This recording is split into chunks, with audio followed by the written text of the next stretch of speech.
చూడండి, వచ్చినవాడు మంచివాడు చెడ్డవాడు తెలియదు. మరి 50 ఏళ్ళు 60 ఏళ్ళు తెలియదు వాడు అనుకున్న వాడికి తెలియదు, ఎవరు వచ్చారో తెలియదు.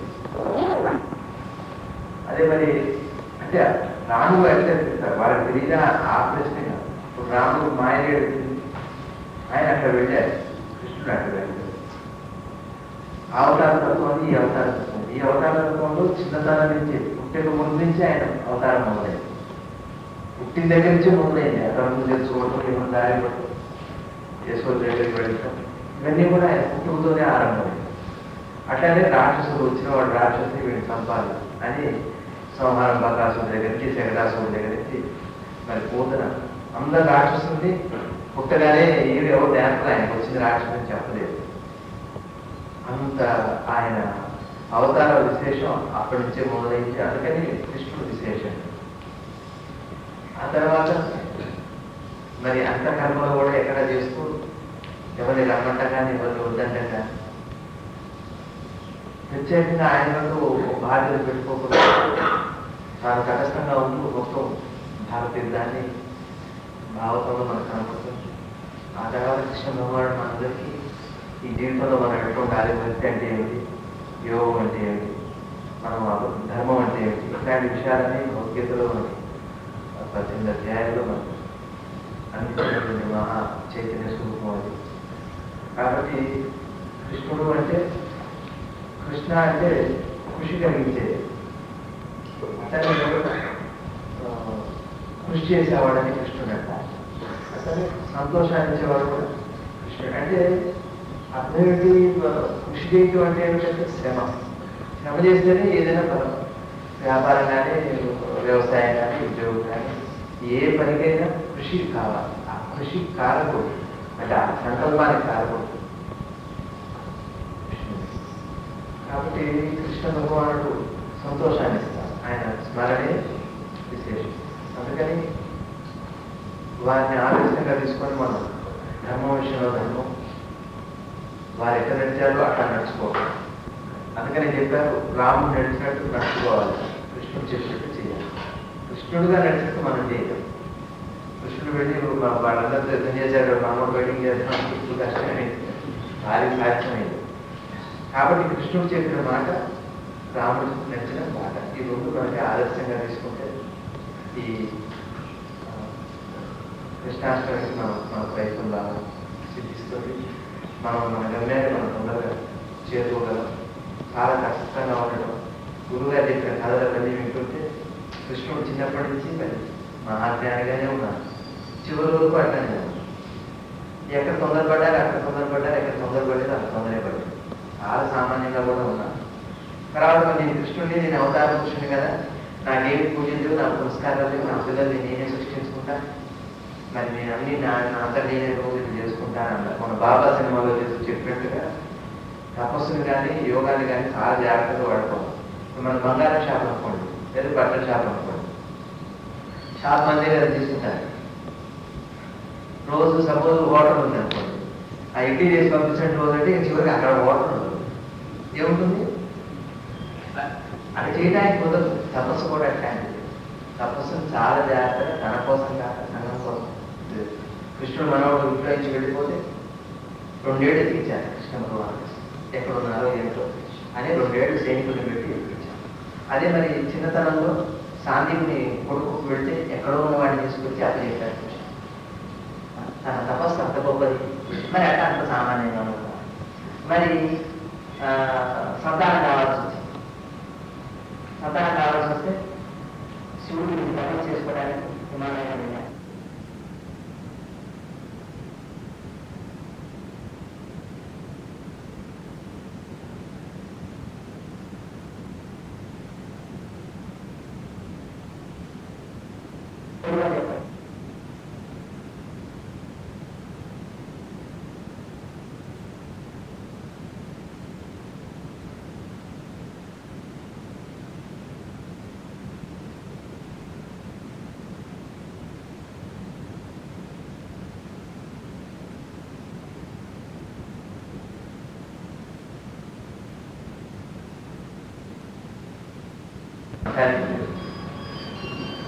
ఆయన గ్రహస్నానాలు చేశారు, గ్రహణ పూజలు చేశారు, అగ్నిప్రదానం చేశారు, సూర్యుడికి అర్ఘ్యాన్ని ఇచ్చారు.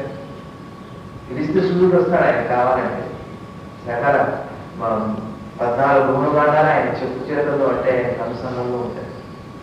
నవగ్రహాల దగ్గర నుంచి సర్వదేవతల దగ్గర నుంచి ఇంద్రుడిని ఆటాడించిన వాడు చిన్నతనంలో గోవర్ధన వ్యక్తి పర్వతం ఎక్కిన వాడు, దిక్పాలకులందరూ ఆయన చేతుల్లో ఉంటారు.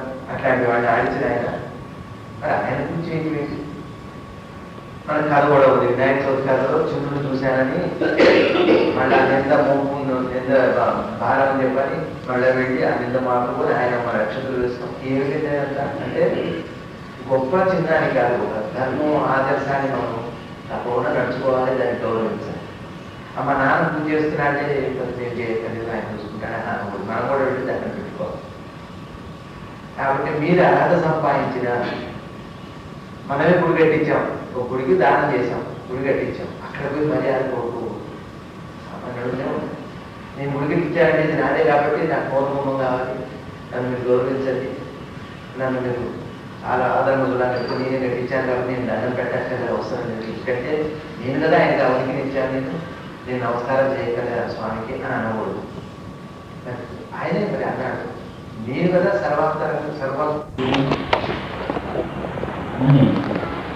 సాంప్రదాయం అవుతున్నాం. మీకు ఎవరు చైతన్య జన్మదినం మనం ఎందుకింత శ్రద్ధతో జరుపుకుంటున్నాం? సాధారణంగా మనుషులు ఉంటారు. గురు భక్తి, గురువుని ఆరాధించడం ఒకటి. అంటే ఎవరైతే నన్ను ఆశ్రయిస్తాడో వాడి క్షేమాన్ని తెలుస్తుంది. ఆ తత్వం అతడికి ఆ కోరికని ఇస్తుంది, ప్రసాదం. అతన్ని కోరుకోవలసింది ఏదో అతడిని నిర్ణయించుకోవాలి. ఇతరులు నేను ఏది కోరాలో నాకు తెలియదు, నేను ఆరాధిస్తున్నాను, నాకు ఏది అవసరమో నీవే ఇమ్మని మరి కొందరు వారికి అలా సిద్ధిస్తుంది. అది ఈ గురుతత్వం భూలోకంలో ప్రారంభమైంది కాదు. అనేక మంది బ్రహ్మజ్ఞాన సంపన్నుడైన మహర్షులు, పరతత్వమూర్తి అయినటువంటి దక్షిణామూర్తిని ఆరాధించాడు. వాళ్ళకి శాస్త్ర విజ్ఞానం కానీ, తపోబలం కానీ, మనోబలం కానీ, ఆయుర్దాయం కానీ, అభీష్ట సిద్ధి కానీ ఏ లోటు లేదు వాళ్ళకి. అయినా దక్షిణామూర్తిని ఆశ్రయించారు ఒక తత్వజ్ఞానం తెలుసుకోవడం కోసం. అంటే ఇన్ని వచ్చిన తర్వాత కూడా ఆ తత్వజ్ఞానము అలభ్యంగా ఉంది. ఒక గొప్ప అద్భుతమైన వస్తువు ఒకటి ఉంది. ఈ విషయం భూలోకానికి వచ్చిన తర్వాత త్రిమూర్తులను తన బిడ్డలుగా చేసి ఆ ముగ్గురిని ఒక బిడ్డగా చేసినటువంటి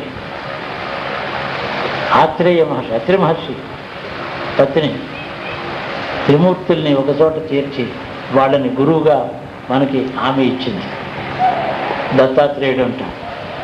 అత్రి మహర్షి యొక్క దత్తుడు అతడు మనకి ఇవ్వబడిన దత్తుడు, దత్తాత్రేయ అతని పేరు. ఇది గురుతత్వం. కృష్ణుడు ప్రత్యేకం జగద్గురువు మాత్రమే కాక లోకత్రయ గురువు అని చెప్పి ఎందుకు అంటున్నాం అంటే, ఈ జ్ఞానం కేవలం మనుషుల లోకంలో మనుషులకి మాత్రమే కాక ఊర్ధ్వలోకములు, స్వర్గాది లోకములలో కూడా ఈ జ్ఞానం అవసరమే అని మనకి ఈ సూచన చేస్తుంది. అటు వారికి కూడా అతడి జీవితకాలంలో కొన్ని రహస్యాలు, ధర్మాలు తన యొక్క మహత్తు చేత, తన జ్ఞానం చేత చేసి చూపించాడు. బ్రహ్మ ఇతడెవరు అనే ప్రశ్న తాను కూడా కలిగిందని అంటారు. అంటే బ్రహ్మకి తెలియకుండా ఉంటుందా? తెలుస్తుంది. అయితే ఇతడు ఇటువాడని లోకానికి ఎలాగే చెప్పాలి, ఇతడి మహత్తు ఏది అని లోకానికి చాటి చెప్పడానికి అన్నట్టుగా ఆ గోపకులంలో ఉండేటువంటి గోపకుల్ని అందరినీ ఒక్క మాట హరించారు. ఎవరు మిగలేదు. ఆ కృష్ణుడు ఒక్కడే.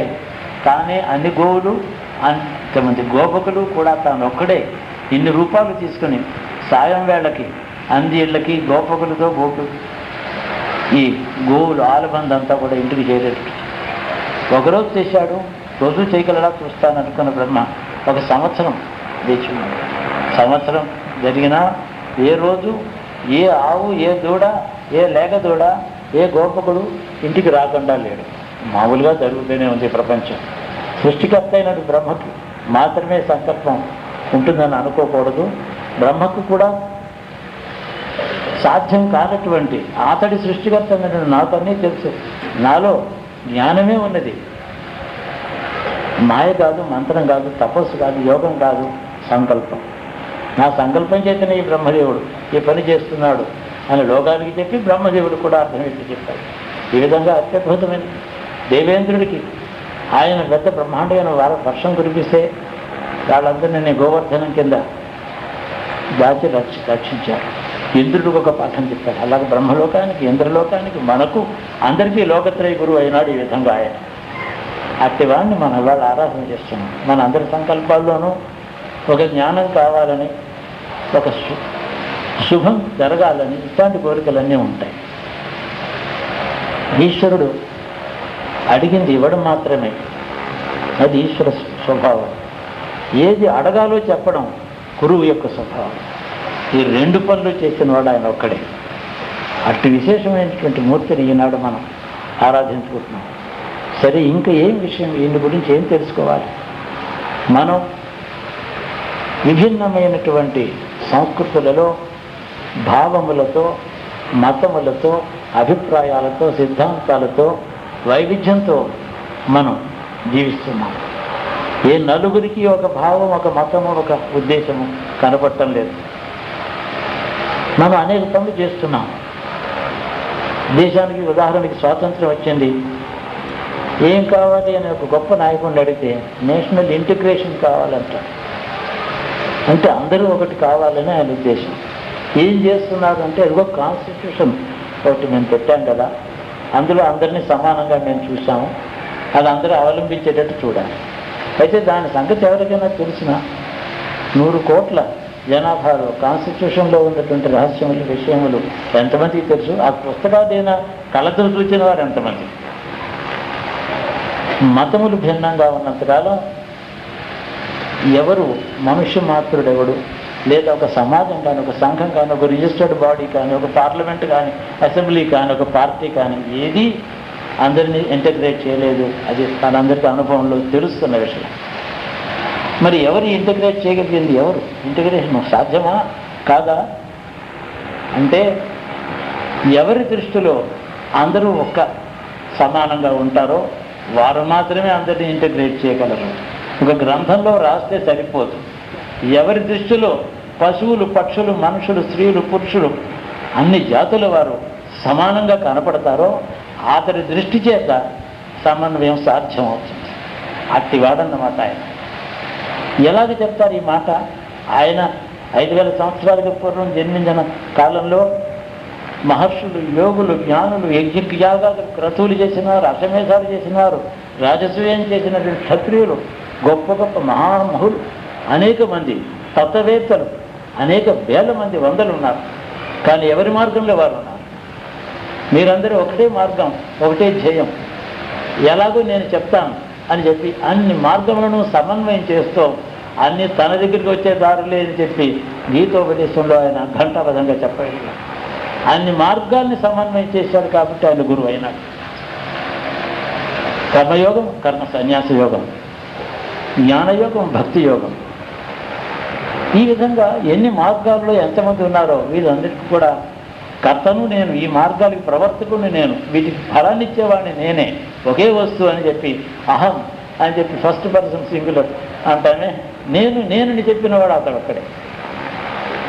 ఇన్ని మతములను సమీకరించి ఒక చోట తీసుకొచ్చి ఒక గ్రంథంలో చెప్పి బోధించి, బోధ ఎప్పుడు అవసరం అవుతుంది? మనిషికి సంకటం కలిగినప్పుడు, ఒక కష్టం వస్తుంది. అంతా బాగా నడిచిన నాళ్ళు భోజన నిద్ర తప్ప ఇంకొక పనే ఉండదు మనకి. సంకటం కలిగినప్పుడు అనేక బాధలు వస్తాయి. ఈ బాధల్లోంచి ఎలా వెళ్దాం అనుకుంటారు. బాధలు కూడా ఏముండవు, ఒకసారి కోరికలు నెరవేరుతూ ఉంటాయి. అంతకన్నా గొప్ప సంకటం ఒకటి ఉంది, ధర్మ సంకటం అని దానికి పేరు. శారీరకం కాదు, ఆర్థికం కాదు, సామాజికం కాదు, ధర్మ సంకటం. నేను ఏం చేయాలి, నా కర్తవ్యం ఏది ధర్మము అనేటువంటిది పరీక్షా సమయం ఒక్కొక్కటికి వస్తుంది. ఆ ధర్మ సంకటాన్ని వరం చేత కాదు, జ్ఞానం చేత తొలగిస్తాడు.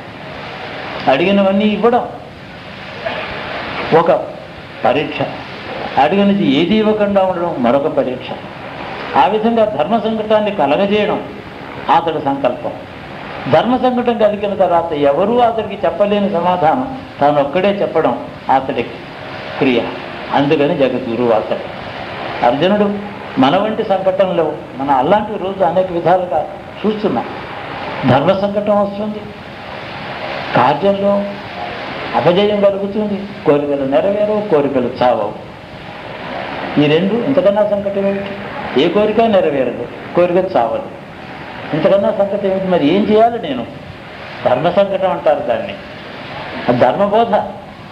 కోరికలను నెరవేర్చుకోవడానికి తపస్సు చేయాలా, కోరికలు లేకుండా చేసుకోవడానికి తపస్సు చేయాలా? అది కూడా సందేహము.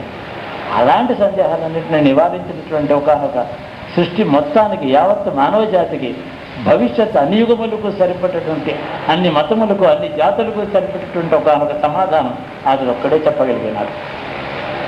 బ్రహ్మవస్తు అంటే బ్రహ్మజ్ఞానులు ఉన్నారు, ప్రతి సృష్టి చేయగలిగిన తపస్సులు ఉన్నారు, మరొక స్వర్గాన్ని సృష్టించగలిగిన తపశక్తి ఉన్నవారు ఉన్నారు, ఏదైనా చేయగలిగిన వారు ఉన్నారు. కానీ ధర్మ సంకటంలోంచి మార్గం చూపించగలిగిన వాడు జగద్గురువు అంటారు. ఎవరికి జగద్గురువు? సామాన్యుడు. అంటే గోవుల్ని పాలిస్తూ వాటిని ఆవుల్ని తోలుకుంటూ ఉండేవాడి దగ్గర నుంచి, ఆ పాలు అమ్ముకునే గోపికల దగ్గర నుంచి, మహాత్ములైనటువంటి మహాయోగుల మహర్షుల వరకు కూడా అందరినీ సమదృష్టితో చూడగలిగిన వాడు అని అర్థం. ఇతడు మహానుభావుడు, మహర్షి, ఈయన గొప్ప యోగి, ఈయన స్వర్గానికి ప్రతిష్టం చేస్తాడు, మరో స్వర్గాన్ని సృష్టించగలడు అని చెప్పి అతన్ని అధికంగా చూడక, పాలమ్ముకునే గొల్లపిల్ల దీన్ని తక్కువగానే చూడక సమదృష్టితో చూడగలిగిన వాడు ఎవడో అతడి జగద్గురు. నేడు మన జాతికి, మనందరికీ కూడా ఒక భారతదేశమే జగత్తుకి గురుస్థానంలో ఉండవలసిన దేశం ఇది. ఇక్కడ ఇన్ని సంకటాలు, ఇన్ని సందేహాలు వచ్చినప్పుడు మనకి గురువు ఎవడు? ఏం చెప్తున్నాడు ఈ గురువు? మన ఏ విధంగా ఒకటిగా చూడగలుగుతున్నాడు ఆయన? చూచేవారు మన అందరినీ ఒకటిగా చూస్తే మనం పరస్పరం అసమానంగా ఎలా చూసుకోగలుగుతాం? తండ్రి ఉన్నాడు, నలుగురు కొడుకులను సమానంగా చూస్తున్నాడు, సమానంగా అందరికీ ఒకే కంచంలో ముద్దలు కలిపి పెట్టింది తల్లి. వాళ్ళు పెద్ద అయిన తర్వాత ఒకరినొకరు సమానంగా చూసుకోవటం లేదు. తల్లిని మర్చిపోయారు, తండ్రిని మర్చిపోయినారు. వీరిని సమానంగా పెంచినటువంటి తల్లిదండ్రుల ప్రేమని మర్చిపోవడం చేత వీళ్ళలో పరస్పరం అసమానత్వం వస్తుంది. ఈ అసమానత్వం కలగడానికి, అహంకారం పోవడానికి, సమదృష్టి కలగడానికి ఎవరి దృష్టిలో మనమంతా ఒకటిగా ఉన్నామో అతన్ని గుర్తు చేసుకోవాలి. అదే మనం ఈరోజు చేసుకునేటువంటి గురు పూజ. మిగతా అంతా కూడా రేపటి నుంచి మళ్ళీ సందేహాలు అవి ఉంటూనే ఉంటాయి. ఎవరిని అడిగితే ఈ సందేహం తీరుతుంది అంటే, వాళ్ళ విగ్రహం పెట్టి పూజ చేశారు, రేపు ఎక్కడికి పొమ్మంటారు మమ్మల్ని అంటే, అంతర్యామిగా అందరిలోనూ ఎప్పుడూ నిత్యము ఉండేవాడు. మన పూర్వ జన్మలలో కూడా ఆయన చెప్పాడు, పూర్వం సావర్ణి మనువు దగ్గర నుంచి నేను నిత్యనే ఉన్నాను రా నేను అని చెప్తున్నాడు. మనం పూర్వం నుంచి ఉన్నాం, భవిష్యత్తులోనూ ఉంటాం. నేను ఎప్పుడు పోయేవాడిని కాదు. నీకు నాశనం లేదు, నీవు నిత్యమే, జీవాత్మ నిత్యం. ఇత్యాది రహస్యంలో నీ యొక్క మాట చిన్న వెన్నముద్దలు లాంటి చిన్న భాషలో మామూలు మాటలతో శ్లోకాలతో చెప్పినటువంటి కావడం చేత అతడు త్రైలోక్య గురువు అయినాడు. అందుకని అతడు లేని సమయం కాదు, అతడు లేని సమయం లేనే లేదు. అతడు ఎప్పుడూ అంతర్యామిగా ఉన్నాడు. అతన్ని అడిగి తెలుసుకోవడమే మన బాధ్యత, కర్తవ్యం, మనకి గమ్యస్థానం. మనకు మార్గమే లేదు. మన బుద్ధితో, గ్రంథ రచనతో, గ్రంథ పఠనంతో, డిస్కషన్స్తో, సెమినార్స్తో ఏ సందేహం నెరవేరు. సెమినార్కి వస్తారు, ఒక ప్రశ్న తీసుకుని ఎవరి సిద్ధాంతం వారు చెప్పి గద్దె దిగి వెళ్ళిపోతారు. ఏ ఇద్దరు ఒప్పుకోరు. అయినా సెమినార్స్ కండక్ట్ చేస్తాం. మనం ఒక ప్రశ్న తీసుకుంటాం, అందరినీ పిలిపించి మాట్లాడతాం, అందరూ వింటారు, అందరూ మాట్లాడతారు. ఏ ఇద్దరు కూడా ఏకీభావం పొందరు. చిట్టు చివరికి విన్నవారందరికీ కూడా ఒక సమాధానం అందరూ కలిసి ఇవ్వలేరు. అయినా సెమినార్స్ కండక్ట్ చేస్తాం. చాలా విచిత్రమైన విషయం ఇది. అందరికీ వేదికనివ్వడమే మన ఉద్దేశం, అంతేకాని జ్ఞానాన్ని ఇవ్వడం కాదు, సమన్వయం కానే కాదు. ఒక వేదికనిస్తాము. ఈ వేదిక అంతఃకరణలో, బుద్ధిలో, మనస్సులో, చిత్తమందు వేదిక ఉన్నదని, ఆ వేదిక ఒక్కడికే అర్హత కలిగిందని, అది అతడు గురువు అని, అంతర్యామి అతడు ఉన్నాడని అతన్ని కనుక మనం భావించేటట్టయితే ప్రతి వాడికి అతని విద్యతో కానీ, అతని యోగంతో కానీ, పాండిత్యంతో కానీ, వయసుతో కానీ, స్త్రీ పురుషాది భేదముల చేత కానీ, జాతి భేదం కానీ ఏమీ లేకుండా మనుష్య మాత్రుడైతే చాలు అతడిలో అంతర్యామిగా అతడు ఉండి నడిపించగలడని అతడు, అందుకని అతడు జగద్గురువు అని. మనకి సందేహం రావాలి, అసలు ప్రశ్న పుట్టాలి. మన గురించి ఆత్మ విమర్శ మనం చేసుకోవాలి. ఏ జ్ఞానం చేత, ఏ వివేకం చేత ఈ జాతి అంతా కూడా ఒకటవుతుంది? ఏ దేని చేత ఈ జగత్ కళ్యాణం కలుగుతుంది, శాంతి కలుగుతుంది? స్వాతంత్రం అని చెప్పి కష్టపడి సంపాదించామే, వచ్చిన తర్వాత ఎలా వాడుకుంటున్నామని ప్రశ్న మనందరూ వేసుకునేవాళ్ళు కదా. వచ్చిన తర్వాత ఏం సాధించాము, ఎలా వాడుకుంటున్నామని పెద్ద ప్రశ్న. సమైక్యత, ఇంటిగ్రేషన్, ఇట్లాంటి మాటలు అందరూ మాట్లాడతారు. ఇంటిగ్రేషన్ గురించి మాట్లాడిన వాడు ఆయన గారికి ఒక్క అభిప్రాయం ఉంటుంది, అతడు ఎవరితోనూ ఏకీభవించడు. అది అతడి విశేషమైన లక్షణం. అందరూ ఈ మాట అంటారు. మనందరికీ గమనిస్తాను, ఒక అంతర్యామైన గురువు తప్ప మరొకటి కానే కాదు. ఆ మాట గుర్తు చేసుకోవడానికే ప్రతి సంవత్సరం ఈ కృష్ణాష్టమి నాడు ఆయన ఒక మాట నమస్కరిస్తాను. స్వామి, నేను పూజ చేసి నీకు నైవేద్యం పెట్టి నేను తింటాను, అలా కాక నాకు ఏది అవసరమో ఆ జ్ఞానాన్ని నీవు నాకు నేను నీకు ఇవ్వడం కాదు. ఎందుకంటే నేను నీకు ఇచ్చి మళ్ళీ నేనే తింటున్నాను. నీవే నాకు ఏది ఇవ్వగలుగుతావో అది మళ్ళీ నీకు నేను ఇవ్వలేను.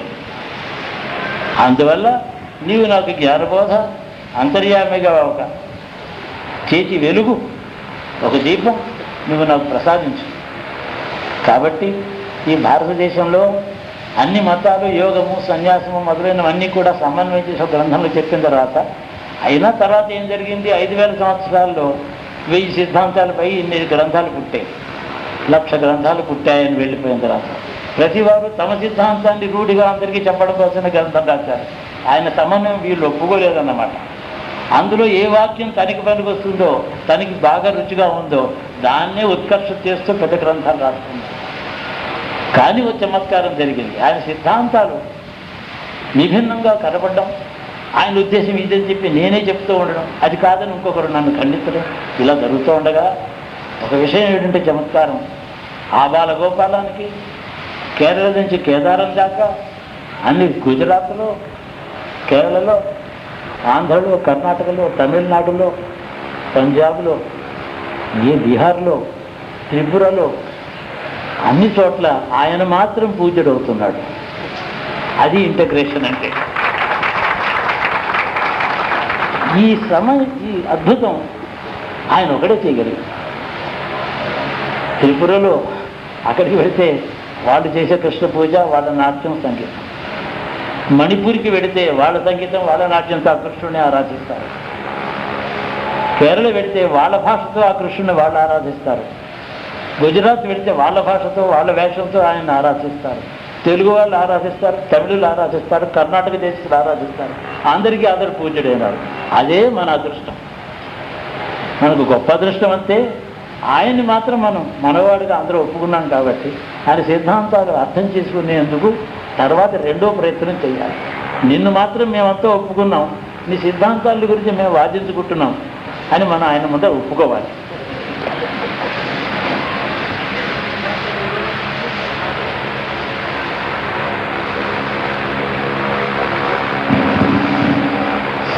సమన్వయ సిద్ధాంతం ఏది? ఏ దృష్టితో, ఏ జ్ఞానం చేత మమ్మల్ని అందరినీ, పశుపక్షాదుల్ని, దేవేంద్రుని, బ్రహ్మను, మా ఊళ్ళో గొల్లపిల్లను కూడా సమదృష్టితో చూచావయ్యా నువ్వు. ఏమిటా జ్ఞానం? అది నాకు లోపల చూపించు. నీ సిద్ధాంతాన్ని గురించి మేము ఎప్పుడూ కూడా కించులాడకుండా మేము అందరూ సమానంగా ఆరాధిస్తున్నాం కాబట్టి ఆ సమతా దృష్టి మాలో నీవు వెలిగించు అని చెప్పి జ్ఞానాన్ని అడగాలి. అడిగిన నాడే ఈ ఆరాధనకి ఒక ఫలం ఏర్పడు. ఆరాధన చేస్తూ అనేక మంది భగవద్గీత మీద భాష్యాలు రాసిన వారు కొందరు. ఆ భాష్యాలని గ్రంథంలో ఒక శ్లోకం కూడా చదవక కృష్ణ కృష్ణ కృష్ణ అని చెప్పి ఆ నామంతోనే తరించిన వారు మరికొందరు. ఇక్కడ బుద్ధియా, హృదయమా, ఆయనకి ఏది అర్పించాలి?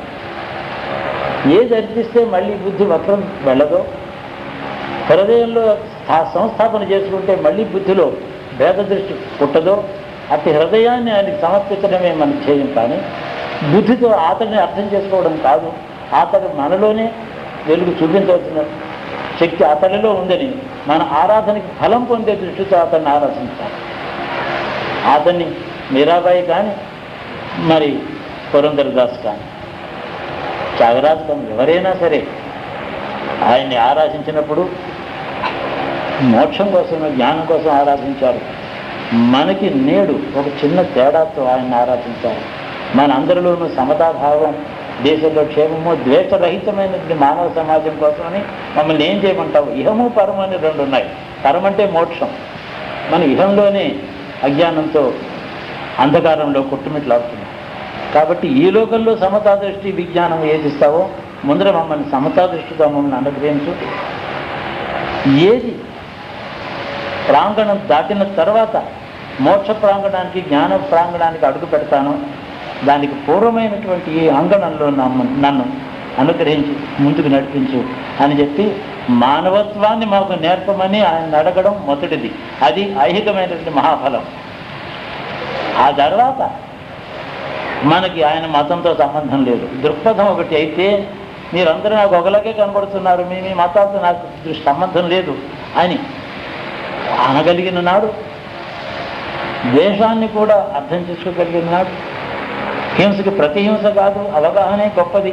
అంతకన్నా చేతనైతే, అవగాహన చేత కాకపోతే దేశానికి ద్వేషమే ప్రతి జవాబు అవుతుంది.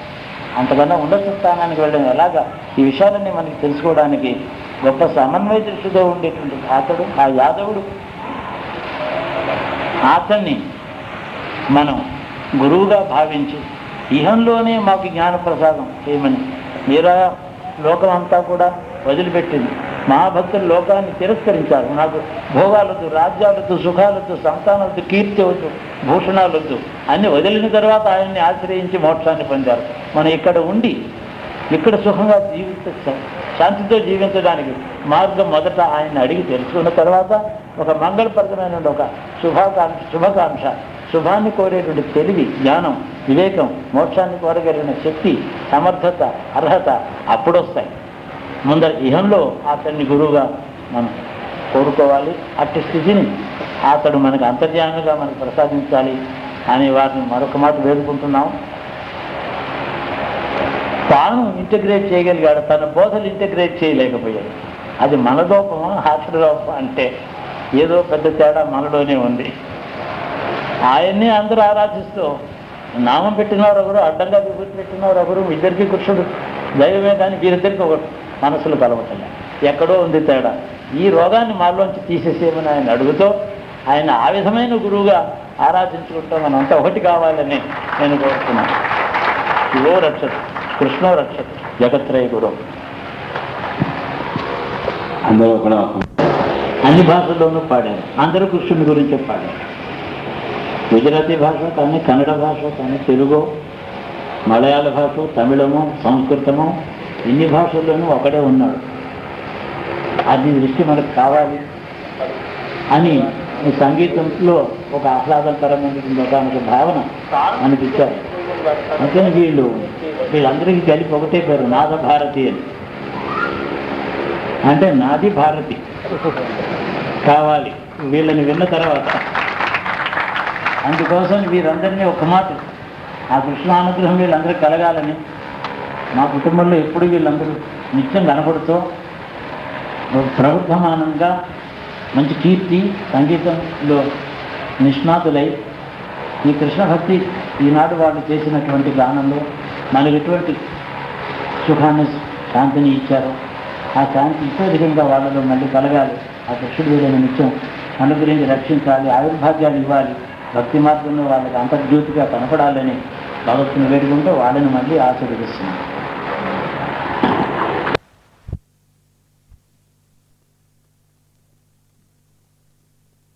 స్థితి ఉండాలి మనసుకి. అది కదా ప్రయోజనం. అది మనసు అయిపోతే ఏంటి లాభం? కొంచెం డిసిప్లిన్ ఉన్నవాడికి మనసు ఏం వెంటపడదు, చిక్కుడుతుంది. అయితే ఏంటి లాభం? అట్లా ఉండాలి. అయితే సపోర్ట్ చేస్తుంది. ఆగి ఉన్న మనసుకి ఒక విషయం మీద పెట్టడానికి సపోర్ట్. వీళ్ళు ఏమైనా ఫోన్ చేశారే లక్ష్మి? తెచ్చుకున్నాడు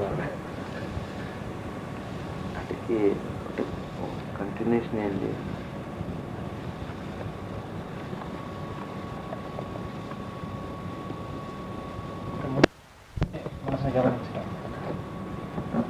ముందు అసలు మనసు మొత్తం అయితే ఆపాలి, అది క్యారెక్టర్ ఆపటం.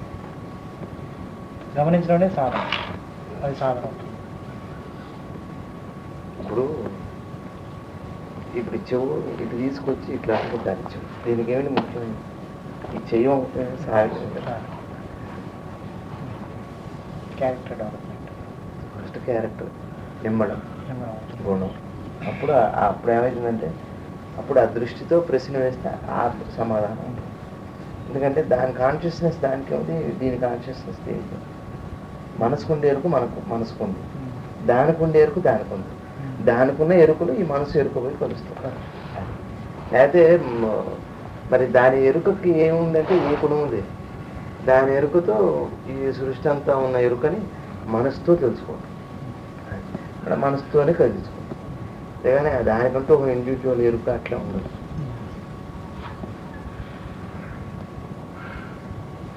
టోటల్లీ ఆబ్జెక్ట్లెస్. దాని ఉనికి ఏంటంటే ఉన్నాను అంటుంది అంతే, కాన్షియస్నెస్. ఇంకా అది అక్కడ మనసు ఉండదు. ఈ మనసు బాగా నిలబడ్డ మనసు దాన్ని తెలుసుకుంటే అది మిరకిల్స్ అని, ఈ సృష్టి అని ఏవో జరుగుతుంది. అది ఏదైనా మైండ్ లెవెల్లో ఆ లెవెల్లో. ఇప్పుడు మనం ఈ వీటిలో వింటున్నాం కదా, ఈ పెద్ద పెద్ద గొప్ప వాళ్ళందరూ గొప్ప గొప్ప సాధనలు చేశారు అవి ఇవని. మనసుతోనే అది అంటే ఇలాంటివన్నీ విన్నప్పుడు ఏమవుతుందంటే జనరల్గా మాకు ఒక డౌట్ రావచ్చు కదా, అంటే ఇంత చేస్తే తప్ప మనకి ఇది అవదేమో, అదంతా అది ఊహ అవుతుంది. మళ్ళీ మనం వాళ్ళది ఏదో చేశారన్నది అనుకుంటే అది ఊహ అవుతుంది కదా. అంటే ఊహ అంటే వారికి అంత అవసరం అని ఉండొచ్చు, అది స్టేజ్ని బట్టి, మనసు స్థితిని బట్టి. ఇప్పుడు తెలుగు గలవాడు గంట చదువుతాడు, పరీక్షకు ఫస్ట్ వస్తాడు, స్టేట్ ఫస్ట్. 24 గంటలు చదువుతూనే ఉంటాడు, పాస్ కూడా చాలా కష్టపడి పాస్ అవుతాడు. అట్లా ఒకటే పుస్తకం స్థాయిని బట్టి ఉంటుంది. శ్రద్ధే నాయనగారి పుస్తకం తన స్థాయిని ఎలా తెలుస్తుంది సాధక, తన స్థాయి ఏమిటనేది ఎలా తెలుస్తుంది? ప్రోగ్రెస్, అనుభవం. మీకు ఎవరో సర్టిఫికేట్ ఇవ్వక, మీరు అన్నం తిన్నారు, నాకు కడుపు నిండింది అంటారా? ఆలోచించండి అంటే అడగక్కర్లేదు మీరు. నాకు దప్పికి తీరిందని అడుగుతారా మీరు?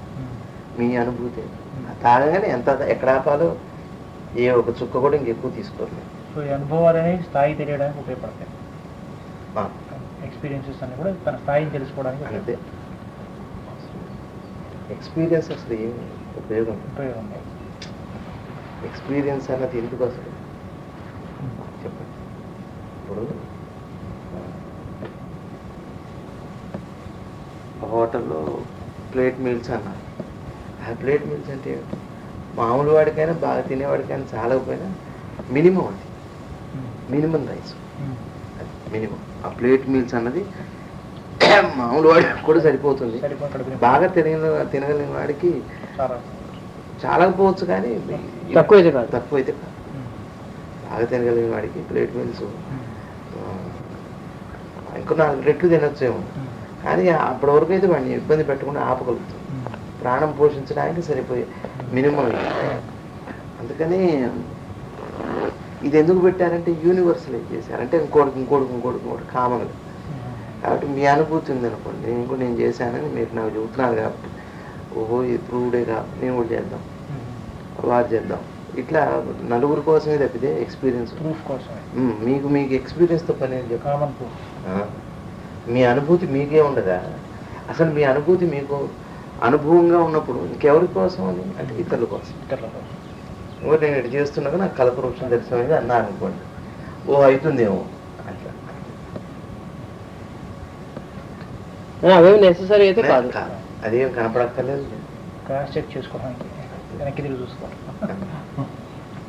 మైండ్ లెవెల్లో ఏవో స్టేజెస్.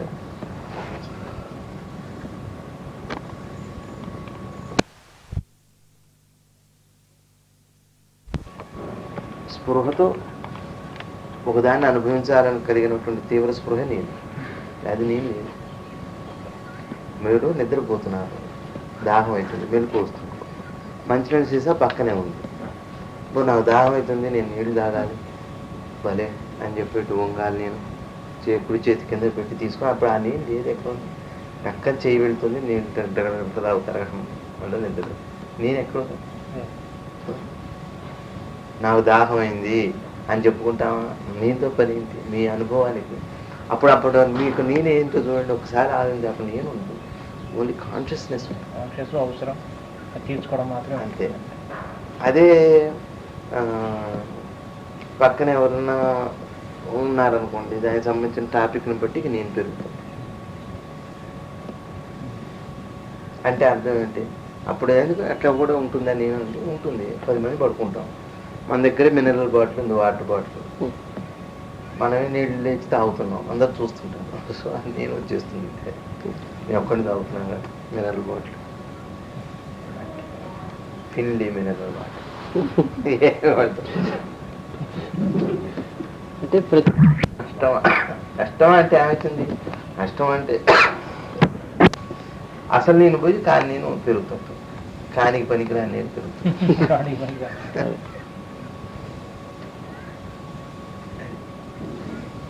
అది కాదుగా మనమేమో అసలు ఏది కాదు కానీ ఇదని అనుకుంటున్నాం. అదే భగవాన్ అన్నారు, మరి అదే అహంకారం వద్దని. అహంకారం అంటే గర్వం కాదు.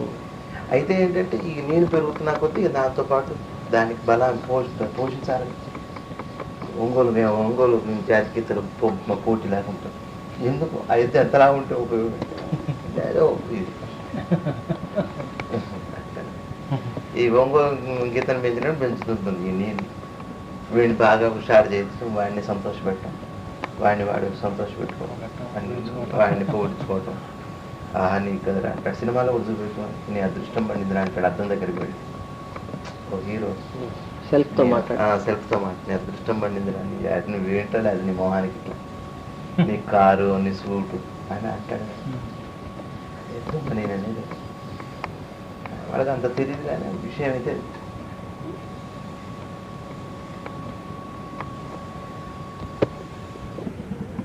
గురుగారు అబ్జర్వ్ చేసుకోండి. బాగా అబ్జర్వ్ చేసుకుంటే ఏమిటి లాభం అని అంటే, కొంత కెపాసిటీ పెరుగుతుంది. తర్వాత నేను ఇది కాదు కదా అని తెలుస్తుంది.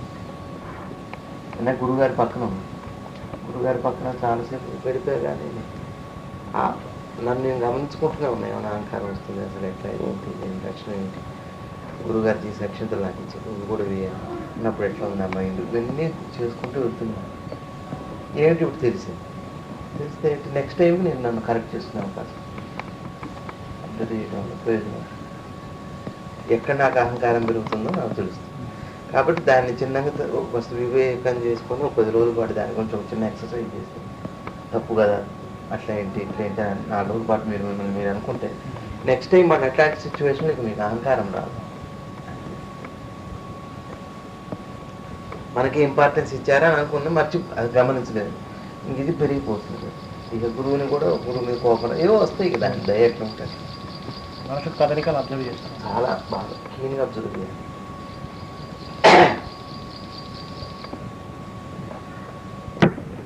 ప్రమాదకరమైన నేను ఉండదు, అంటే తగ్గుతున్న నీడలాగా ఉంటుంది.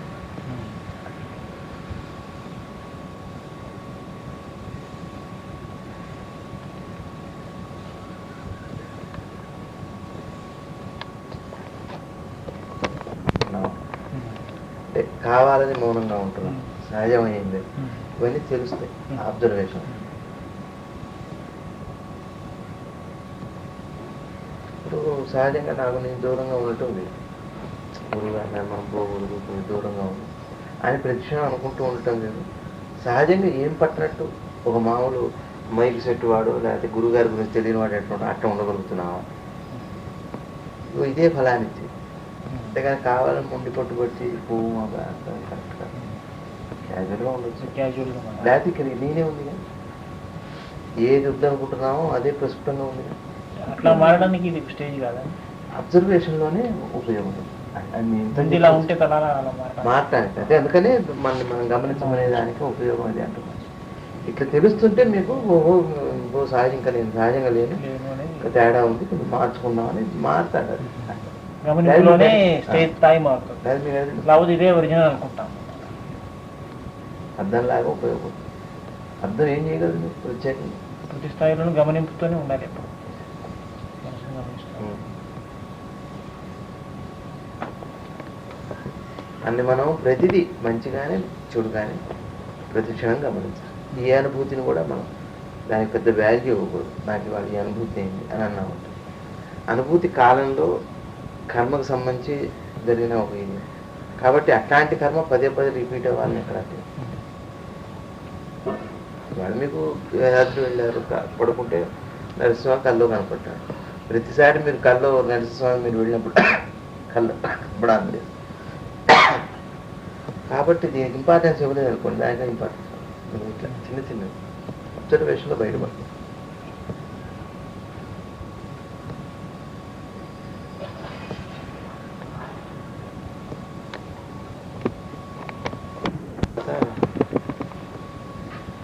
సూర్యుడు, చంద్రుడు, ఇంద్రుడు, విశ్వావసుడు అని ఒక గంధర్వుడు 4వ భర్త.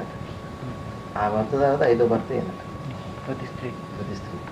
అయితే ఈ విశ్వాసం చేసేది ఏమిటంటే అర్హత ఇస్తారట పిల్లలకి అంటానికి, తర్వాత సంసారంలో ఉండటానికి ఆ 4వ భర్త ద్వారా. అందుకని ఈ బ్రహ్మముడి విశ్వావసట, ఇద్దరికి మధ్య ఉండే ముడి విశ్వావస. అందుకని వాళ్ళని ప్రార్థన చేయటం అట్లా ఆశీర్వదించడం వస్తారట. వీళ్ళ పోర్షన్ ఇంద్రుడు, చంద్రుడు వాళ్ళు ఒక్కొక్కటి అనుకూలత చేసుకుంటూ వెళ్తాయి. టోటల్ ఇట్లా ఒక్కొక్క దాంట్లో మనకి ఫెసిలిటీ ఇవ్వటం. అంటే వాళ్ళు కారకులు కాబట్టి బాడీకి. సూర్యుడు బాడీ కారకుడు, చంద్రుడు మనస్సు, ఇంద్రుడు ఇంద్రియాలు. ఇట్లా అట్లానే అనుకోవాలి. కానీ మామూలుగా ఇంకేముంటాయి వాళ్ళ యాక్టివేషన్స్. జనరల్గా అయితే జ్యోతిషం మాటలు సూర్యుడు సెంటర్ పాయింట్, చంద్రుడు చుట్టూ ఉండే సరౌండింగ్ మనసు, బుద్ధి, గురుడు జ్ఞానం, శుక్రుడు కామం కోరిక అనుభవం, శని వైరాగ్యం, కుజుడు శక్తి.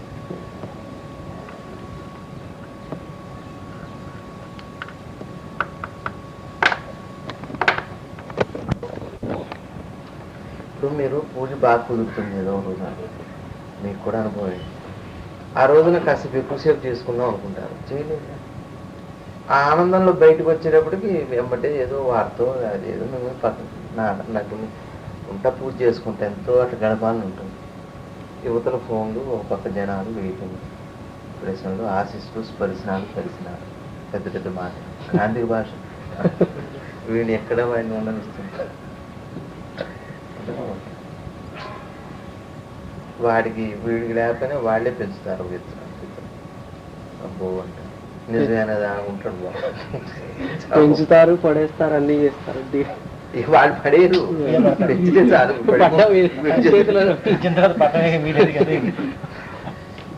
అంతే కదా, వదిలేస్తే చాలు. లేత కొమ్మ మీద పెడితే అమ్మ అందుకే అంది నీకు తెలియదు రానాయన అందరూ ఉన్న కష్టాలు. ఇన్నాళ్ళు పెట్టింది మనకి తెలియటానికి.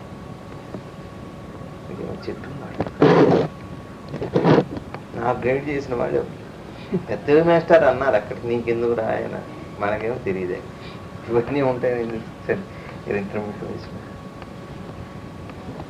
అలాగా వివేకంతో బాగా జ్ఞాపకం పెట్టుకుని ఎట్లా ఉండే అంత తీవ్రంగా ఉండదు. అంత బంధం దానికి ఇంకా అంత డెవలప్. గురుగారు చెప్పారు కుక్కకి అది ఉన్నట్టు దానికి తెలియదు. అదేదో ఏదో ఒక జ్ఞాపకంతో నడిచి వెళ్ళటమే కానీ ఇంత వివేకం ఎక్కడో పడిపోయినవి అంటే బాగా విశ్వాసంగా పిల్లల్ని రక్షించడం అట్లా జరుగుతుంటాయి. అంటే ఏదైనా ఒక జన్మ జీవుడు ఏమైనా కుక్కగా వస్తే తప్పితే లేకపోతే అప్పుడు ఆ జీవుడికి ఏమవుతుందంటే చచ్చిపోయి అమ్మా నేను కుక్క జన్మ ఎత్తానని ఒక చిన్న రియలైజేషన్ వస్తుందట మరణ సమయంలో. వాడి జ్ఞాపకం వస్తుందట, నేను మనిషిని కుక్క జన్మగా ఎత్తాను నేనని అనుకొని వెళ్తాట. అక్కడ లేకపోతే మామూలుగా ఇంత పెద్ద కొద్ది జ్ఞాపకం కొంచెం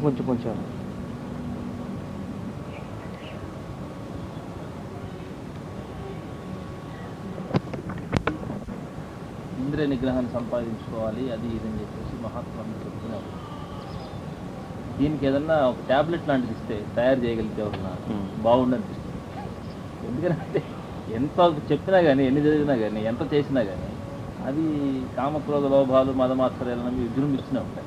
ఎంత చదివినా ఎంత చేసినా అనిపిస్తుంది. ఆది కాలం నుంచి కూడా అంతే ఏడ్చింది ఈ వ్యవస్థ. ఏ మహానుభావుడు ఏ మహాత్ముడు దీనికి ఏదన్నా ఒక అట్లా ఉండదు కదా. అట్లా ఉండదు కదా. ఎందుకంటే ఒకవేళ క్రియేటరే ఆ పని చేయొచ్చు కదా, అసలు ఆ దృష్టి లేకుండా. అట్లా వదిలిపెట్టారు ఛాయిస్ మీకు ఇన్స్టెంట్ లేదు. అట్లా తనకు తాను తన వివేకంతో బయటపడాలే తప్పితే ఏదో ఒక శక్తి చేతనో ఒక వికారం లేకుండా చేయటం అనేది సాధ్యం కాదు. అట్లా ఉండదు అసలు. ఎందుకండి, అందుకే వైరాగ్యం మందు లాంటిదే కదా, ఇంకేం వైరాగ్యం మందు.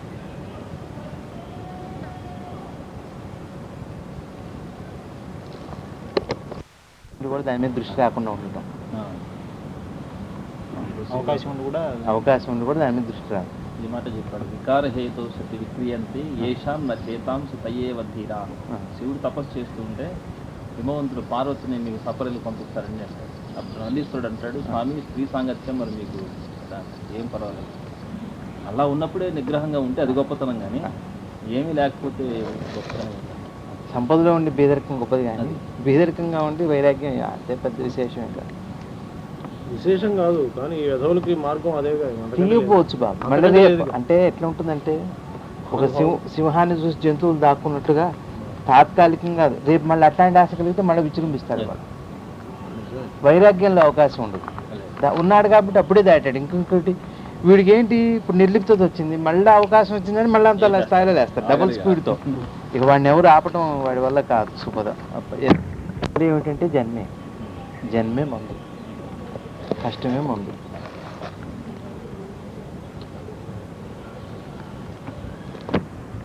ఆనందం వేరు. ఆ రోజుల్లో చెడ్డ దినాలు అయినప్పటికీ కూడా పర్వదినాల్లో సంతోషంగా ఉండటానికి అదేం అడ్డు కాదు. కానీ ఒక వ్యక్తి లౌకిక జీవనంలో భౌతిక సుఖాన్ని కోరుకుంటున్నప్పుడు సూర్యుడి యొక్క దృష్టి చంద్రుడి మీద, చంద్రుడు అంటే మన మనస్సు అని కదా, ఆ టైంలో ఏంటంటే సూర్యుడి దృష్టి నుంచి తప్పుకొని ఉంటాడు చంద్రుడు. కాబట్టి మన మనసు క్లియర్గా ఉండదు. కాబట్టి మనం ఏ ప్రయత్నం చేసినా అది మనకి క్షేమం కాదు. కానీ ఒక జరిగిన పని మనకి క్షేమంకి దానికి సంబంధం లేదు. ఇప్పుడు ఉదాహరణకి ఏదో ఇప్పుడు మనం పుట్టడం వేరు, మన కష్ట సుఖం వేరు. ఆ పాయింట్ అర్థమైంది.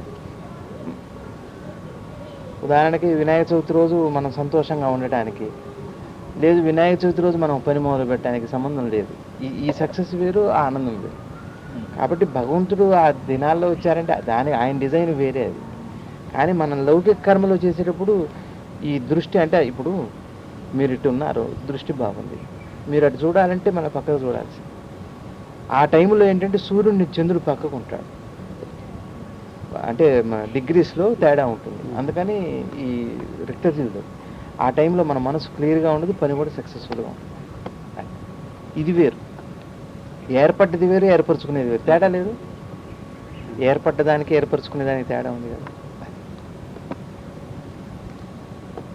మంచి చూడలే ఉంటుంది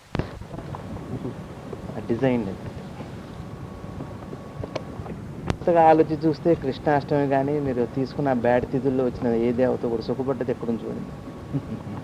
అట్లా తీసుకున్నా కానీ కృష్ణుడు చిన్నప్పటి నుంచి ఎప్పుడు చచ్చిపోతాడో లేదా, ఎప్పుడు ఎవరు ఏమంటారు క్షణం భయం. వినాయకుడిది గందరగోళంగా అయిపోయింది. సరే తర్వాత ఆరాధ్యులు అయ్యారు, అది వేరే విషయం. నవమి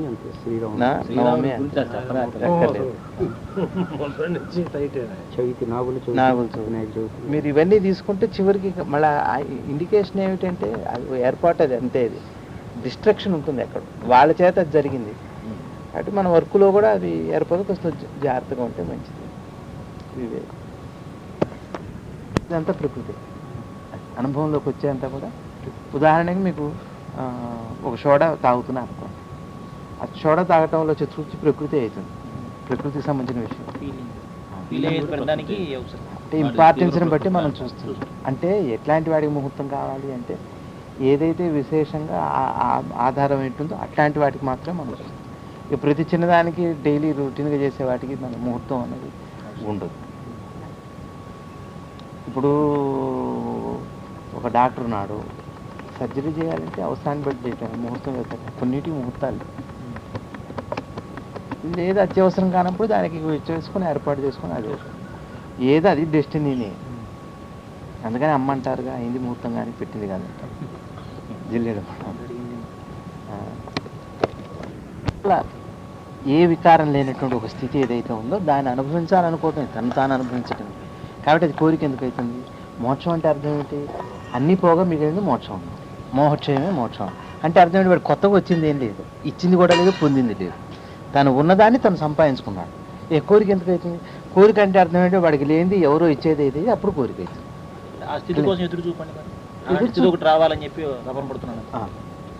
మంచిదే కాదు, అందరూ అన్నీ పోతున్నాయి కదా, కొత్తగా వచ్చేది ఏంటి?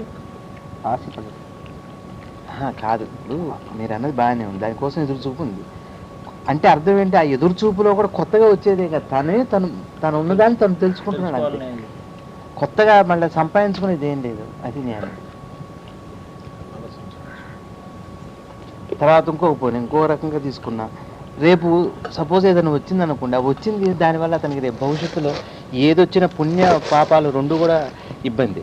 పుణ్యం వచ్చినా ఇబ్బంది, పాపం వచ్చినా ఇబ్బంది. సంఖ్యలు అంటారు, పుణ్యమేమో బంగారు సంఖ్యలు, పాపమేమో ఇనుప సంఖ్యలు అంటారు. కానీ ఇక్కడ అన్ని పోగొట్టుకుంటున్నాడు ఈ వచ్చేదానివల్ల. ఆ పాయింట్ అర్థమైంది. పుణ్యం రావటంలో కూడా కష్టాలు.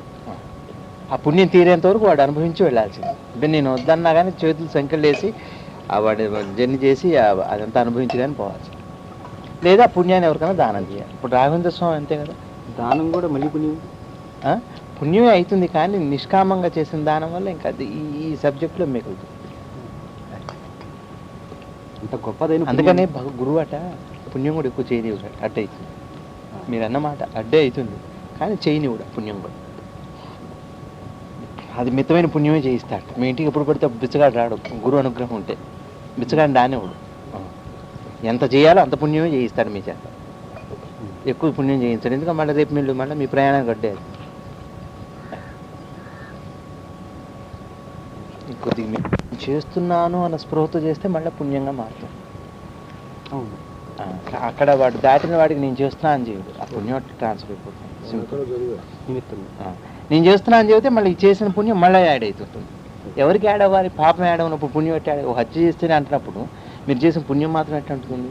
అంటే ఆ స్పృహ లేని వాడికి అది కూడా లేదు అని ఇందాక మీరు అనుకుంటున్నారు. స్పృహ ఉండదు, ఇంకా అవి వెళ్ళిపోతూనే ఉంటుంది. కష్టమే అన్నమాట అయితే యూనివర్సల్గా సమంగానే ఉండాలి కదా, దుఃఖం సమంగానే ఉంది కదా.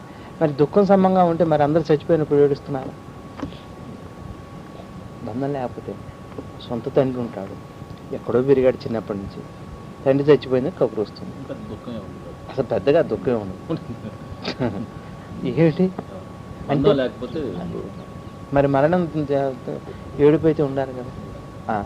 అట్లానే వాడి ఇంట్లో కుక్క పిల్ల చచ్చిపోతుంది, చచ్చిట్టు ఏడుస్తాడు. వాడు పెంచాడు, పడకలో పెట్టుకున్నాడు, చచ్చిందాక ఏడు. తండ్రి చచ్చిపోతే అన్నీ చేస్తారు. నాకు అక్కర్లేదు దానికోసం ఏడుస్తాడు. అవతల పక్కన మారిపోతే పోతుంది అంటాడు. ఏమిటో మరి దీని ఇప్పుడు మనం ఏమనాలి? ఇది పోయినందుకు ఉండలేడు అనాలా, అది పోతే ఉండగలడు అనాలి? ఇవన్నీ మనం ఏర్పరచుకునేవి అని అంటారు ఆయన. చాలా ఉన్నాయి. పగిలిపోతే ఒక మంచి సెట్లో 1/2 డజన్ సెట్ కొనుక్కుంటే, సెట్లో గాజు గ్లాస్ పగిలితే ఎంత బాధ ఉంటుందో 2 రోజులు 3 రోజులు. జీవితాల్లో బద్దలైన అంతకంటే పెద్ద తేడా ఏమి ఉండట్లే. కాదు 4 రోజులు ఎక్కువ. ఒకవేళ మరి అదే గమనం దాంతోనే ఉండేటట్టు అయితే, ఆ ప్రేమతోనే ఉంటే ఎమ్మటి గుండె బయలుపోయి పోవాలి. మరి లేదు, జరగట్లేదు. ఎందరి జీవితాలు జరుగుతుంది. ఎక్కడో ఆయన జయదేవుడు భార్యకు జరిగినట్టుగా జరిగింది, ఎక్కడో అరుదుగా ఉంది. భర్త చచ్చిపోవడానికి రామని పడిపోవటం, అవన్నీ 4 రోజులు తిరగంగానే అన్ని మర్చిపోతాడు. 10 రోజులు 11 days అందుకే పెట్టాను. మినిమం మార్నింగ్ అలా ఎత్తినప్పుడల్లా తగ్గుతుంటుంది దుఃఖం.